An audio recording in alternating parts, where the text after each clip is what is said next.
TV ವೀಕ್ಷಕರಿಗೆ ನಮಸ್ಕಾರಗಳು. ಹಿರಿಯ ವಕೀಲ ಸದಾಶಿವ ರೆಡ್ಡಿ ಮೇಲೆ ಹಲ್ಲೆಗೆ ಖಂಡನೆ. ಕೋಲಾರ ಜಿಲ್ಲಾ ವಕೀಲರಿಂದ ರಾಜ್ಯಪಾಲರಿಗೆ ಮನವಿ. ಸುದ್ದಿಯ ವಿವರ. ಭಾರತೀಯ ವಕೀಲರ ಪರಿಷತ್ನ ಸಹ ಅಧ್ಯಕ್ಷ, ಕರ್ನಾಟಕ ರಾಜ್ಯ ವಕೀಲ ಪರಿಷತ್ನ ಮಾಜಿ ಅಧ್ಯಕ್ಷ ಹಾಗೂ ಹಾಲಿ ಸದಸ್ಯ ಸದಾಶಿವ ರೆಡ್ಡಿಯವರ ಕಚೇರಿಯಲ್ಲಿ ಅಪರಿಚಿತರಿಂದ ನಡೆದ ಭೀಕರ ಹಲ್ಲೆ ಮತ್ತು ದಾಳಿಯನ್ನು ಜಿಲ್ಲಾ ವಕೀಲರ ಸಂಘ ತೀವ್ರವಾಗಿ ಖಂಡಿಸಿ ಬೈಕ್ ರ್ಯಾಲಿ ನಡೆಸಿದರು. ಕಲಾಪವನ್ನು ಬಹಿಷ್ಕರಿಸಿ ನ್ಯಾಯಾಲಯದಿಂದ ನೂರಾರು ವಕೀಲರು ಸೋಮವಾರ ಬೈಕ್ ರ್ಯಾಲಿ ನಡೆಸಿ ಜಿಲ್ಲಾಡಳಿತ ಭವನಕ್ಕೆ ತೆರಳಿ ಜಿಲ್ಲಾಧಿಕಾರಿ ಹಾಗೂ SP ಅವರ ಮೂಲಕ ಘನವೆತ್ತ ಗೌರವಾನ್ವಿತ ರಾಜ್ಯಪಾಲರಿಗೆ ಮನವಿ ಸಲ್ಲಿಸಿದರು. ಈ ವೇಳೆ ಮಾತನಾಡಿದ ಜಿಲ್ಲಾ ವಕೀಲರ ಸಂಘದ ಅಧ್ಯಕ್ಷ ಮುನೇಗೌಡ, ಈ ರೀತಿಯ ಘಟನೆಗಳು ಮರುಕಳಿಸದಂತೆ ತೀವ್ರ ಕಾನೂನು ಕ್ರಮ ಕೈಗೊಳ್ಳಬೇಕು. ತಪ್ಪಿತಸ್ಥರನ್ನು ಆದಷ್ಟು ಬೇಗ ಹಿಡಿದು ಅವರ ಮೇಲೆ ಕಠಿಣ ಕಾನೂನು ಕ್ರಮ ಕೈಗೊಳ್ಳಬೇಕು ಮತ್ತು ರಾಜ್ಯಾದ್ಯಂತ ಕೆಲಸ ನಿರ್ವಹಿಸುತ್ತಿರುವ ವಕೀಲರಿಗೆ ಸೂಕ್ತ ರಕ್ಷಣೆ ಹಾಗೂ ಕಾನೂನು ಬದ್ಧತೆಯನ್ನು ಒದಗಿಸಬೇಕು ಎಂದು ಒತ್ತಾಯಿಸಿದರು. ಹಲ್ಲೆಗೆ ಒಳಗಾಗಿರುವ ಸದಾಶಿವ ರೆಡ್ಡಿ ಅವರನ್ನು ಕೆಲವು ವ್ಯಕ್ತಿಗಳು ಪ್ರಕರಣವೊಂದರ ವಕಾಲತ್ತು ವಹಿಸುವ ಸಂಬಂಧ ದೂರವಾಣಿ ಕರೆ ಮಾಡಿ ಕರೆದಿದ್ದು, ಈ ಹಿನ್ನೆಲೆಯಲ್ಲಿ ತಮ್ಮ ಕಚೇರಿಗೆ ಆಗಮಿಸಿದ ಸದಾಶಿವ ರೆಡ್ಡಿ ಅವರ ಮೇಲೆ ಕಚೇರಿ ಮುಂಭಾಗ ಹಲ್ಲೆ ಮಾಡಿದ್ದಾರೆ ಎಂದರು.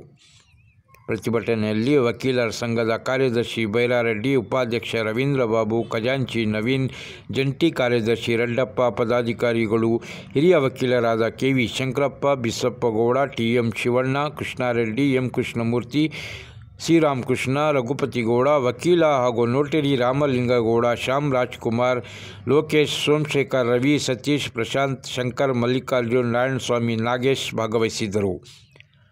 ವರದಿ ಪರ್ವೀಜ್ ಅಹಮದ್.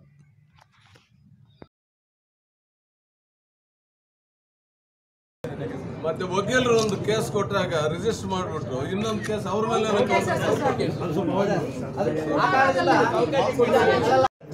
ಏನಾದ್ರು ಕೇಸ್ ಮಾಡಿದಾಗ ಕೌಂಟರ್ ಆಕ್ಟ್ ಮಾಡ್ಕೊಂಡು ಕೇಸ್ ಆಗ್ತಿರುವ ಹಾಗೆ, ಮತ್ತೆ ನಿಮ್ಮ ಅದು ಇವರು ಯಾರೋ ಅಡ್ವೊಕೇಟ್ಸ್ಗಳು ಬಂದಾಗ ಸೌಜನ್ಯವಾಗಿ ಸೌಜನ್ಯವಾಗಿ ನಡ್ಕೊಳ್ಳುವಾಗ SP ಅವರು ಅವರ ಸ್ಟಾಫ್ಗೆ ಡೈರೆಕ್ಷನ್ ಕೊಡ್ತಾರೆ. ಸೊ ಅವರು ಕೊಡುವಾಗೆ ನಾವು ನಮ್ಮ ವಕೀಲರಿಗೆ ಹೇಳಿದ್ದೇವೆ, ಅನ್ನೆಸರಿಯಾಗಿ ಇಲ್ಲೀಗಲ್ ಆಗಿರ್ತಕ್ಕಂಥದ್ದನ್ನು ಹೋಗಿ ಹೇಳ್ಬೇಡ್ರಿ, ಯಾವ ನ್ಯಾಯೋಚಿತವಾಗಿದ್ದು ಅದನ್ನು ಮಾತ್ರ ಹೇಳಿ. ಅವ್ರು ಗೌರವ ಕೊಡ್ತಾರೆ, ಅದು ಸೌಜನ್ಯತೆಂದು ಕೊಡ್ತಾರೆ. ನಾವೇ ಇಲ್ಲೀಗಲ್ ಆಗಿ ಹೋದರೆ ಅದು ಇಲ್ಲಪ್ಪ ಅಂತ ನಾವು ವಕೀಲರಿಗೆ ಸೂಕ್ಷ್ಮವಾಗಿ ಹೇಳಿದ್ದೇವೆ. ನಾವು ಅದನ್ನು SP ಸಾಹೇಬ್ರು ಏನಂದರೆ ಅಡ್ವೊಕೇಟ್ಸ್ ಅಂತ ಸ್ವಲ್ಪ ಸೌಜನ್ಯವಾಗಿ ನಡ್ಕೊಂಡ್ರೆ ಸಾಕು ನಮಗೆ.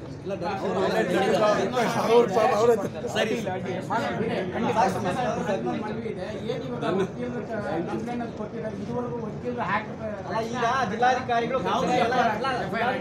ಹೇಳಿದ್ದಾರೆ, ಈಗ SP ಸಾಹೇಬರು ಹೇಳಿದ್ದಾರೆ, ಇನ್ಮೇಲೆ ಅಲ್ಲಿ ಸೌಜನ್ಯತೆ ನಡೆಸ್ಕೊಳ್ಳೋ ರೀತಿಯಲ್ಲಿ ನಾವು ಡೈರೆಕ್ಷನ್ ಕೊಡ್ತೀನಿ ಅಂತ ಹೇಳಿದ್ದಾರೆ. ಜಿಲ್ಲಾಧಿಕಾರಿಗಳು ನಮ್ಮ ಮೆಮೊರಾಂಡಮ್ ನಮ್ಮ ರಾಜ್ಯಪಾಲ ತಲುಪಿಸ್ತಾರೆ ಅಂತ ಮನವಿ ಒಪ್ಕೊಂಡಿದ್ದಾರೆ. ಅವರಿಗೂ ಧನ್ಯವಾದಗಳು. ಎಲ್ಲ ಆತ್ಮೀಯರೇ, ಈ ದಿವಸ ಕರ್ನಾಟಕ ರಾಜ್ಯ ವಕೀಲರ ಪರಿಷತ್ತಿನ ಕರೆಯ ಮೇರೆಗೆ ಈ ದಿನ ನಾವು ಪ್ರತಿಭಟನೆ ಹಮ್ಮಿಕೊಂಡಿದ್ದೇವೆ. ಏಕೆಂದರೆ ಒಬ್ಬ ರಾಷ್ಟ್ರೀಯ ವಕೀಲರ ಪರಿಷತ್ತಿನ ಸದಸ್ಯರು ಹಾಗೂ ಸಹ ಅಧ್ಯಕ್ಷರಾಗಿದ್ದಂತಹ ಸದಾಶಿವ ರೆಡ್ಡಿಯವರು ಈ ಹಿಂದೆ ವಕೀಲ ಪರಿಷತ್ತಿನ ರಾಜ್ಯಾಧ್ಯಕ್ಷರಾಗಿದ್ದರು. ಅವರು ಪ್ರಕರಣಗಳಲ್ಲಿ ತುಂಬ ಚೆನ್ನಾಗಿ ಹೆಸರು ಮಾಡಿರೋಂಥವರು. ಅವರು ರಾಜಕೀಯವಾಗಷ್ಟು ಬಾರ್ ಕೌನ್ಸಿಲಲ್ಲಿ ವಕೀಲರ ಕುಂದುಕೊರತೆಗಳಲ್ಲಿ ತುಂಬ ಭಾಗಿಯಾಗಿದ್ದಂಥವರು. ಅಂಥ ಒಬ್ಬ ವ್ಯಕ್ತಿ ಮೇಲೆ ಹಲ್ಲೆ ಆಗೋದು ಖಂಡನೀಯ. ಯಾಕಂದರೆ ವಕೀಲರು ನಿರ್ಭೀತಿಯಿಂದ ಅವರ ವಕೀಲ ವೃತ್ತಿಯನ್ನು ನಿರ್ವಹಿಸಬೇಕಾಗ್ತದೆ. ವಕೀಲರು ಭಯ ಬಿದ್ದು ವಕೀಲ ವೃತ್ತಿ ನಿರ್ವಹಿಸಿದರೆ ಅದರ ಏನು ಪ್ರಯೋಜನ ಆಗಲ್ಲ. ಯಾಕಂದರೆ ಭಯ ಬಿದ್ದರೆ ಇನ್ನೊಬ್ಬರು ಭಯ ಬೀಳೋದ್ರಿಂದ ಏನಾಗ್ತದೆ, ಅವರು ಸರಿಯಾದ ರೀತಿಯಲ್ಲಿ ವಕೀಲ ವೃತ್ತಿ ಮಾಡೋಕ್ಕಾಗಲ್ಲ ಮತ್ತು ನಿಷ್ಪಕ್ಷಪಾತವಾದ ನ್ಯಾಯವನ್ನು ಕೊಡಿಸೋಕ್ಕಾಗಲ್ಲ. ಆ ಕಾರಣದಿಂದ ಇದು ಬೆಳಗ್ಗೆ 8:30 ಗಂಟೆಗೆ ಅವರ ಆಫೀಸ್ಗೆ ನುಗ್ಗಿ ಅವರು ಹೊಡೆದಿರೋದು ಒಂದು ಖಂಡನೀಯ. ಆ ಕಾರಣದಿಂದ ವಕೀಲರ ಸಂರಕ್ಷಣಾ ಕಾಯ್ದೆ ಏನಿದೆ ಆ ಕಾಯ್ದೆ ತಿದ್ದುಪಡಿ ಆಗಬೇಕು. ಯಾಕಂದರೆ ಈ ಕಾಯ್ದೆ ತುಂಬ ಸ್ಟ್ರಾಂಗ್ ಇಲ್ಲ. ಯಾಕಂದರೆ ಅದು ಹಲ್ಲದ ಹಾವಿರ್ತಾರೆ, ಆ ರೀತಿಯ ಕಾಯ್ದೆ ಆಗಿದೆ.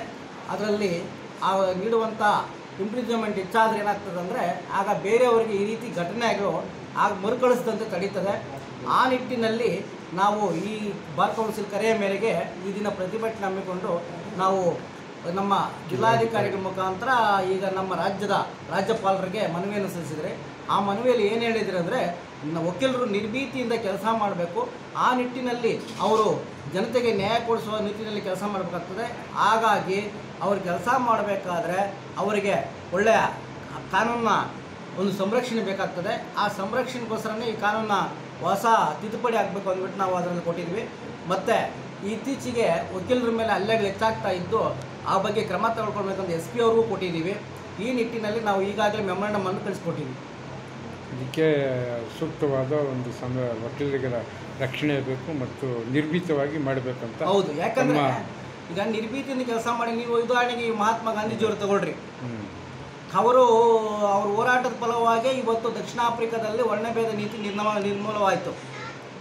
ಎರಡನೇದಾಗಿ ನಮ್ಮ ರಾಷ್ಟ್ರದಲ್ಲಿ ತಗೊಳ್ರಿ, ನಮ್ಮ ರಾಷ್ಟ್ರದಲ್ಲಿ ವಕೀಲರಾಗಿದ್ದಂಥವರು ರಾಷ್ಟ್ರ ಯಾವ ರೀತಿ ನಿರ್ಮಾಣ, ಇವನ್ ಪ್ರಧಾನಮಂತ್ರಿ ಜವಾಹರ್ಲಾಲ್ ನೆಹರು ವಕೀಲರಾಗಿದ್ದವರು, ಡಾಕ್ಟರ್ BR ಅಂಬೇಡ್ಕರ್ ಅವರು ಈ ರಾಷ್ಟ್ರದ ಒಳ್ಳೆಯ ಕಾನೂನು ನಮಗೆ ಒಂದು ಕಾನ್ಸ್ಟಿಟ್ಯೂಷನ್ ಕೊಟ್ಟಂಥವರು, ಅಂಥ ಒಂದು ಮಹಾನ್ ವ್ಯಕ್ತಿಗಳು ವಕೀಲರಾಗಿದ್ದವರು ಅವರು.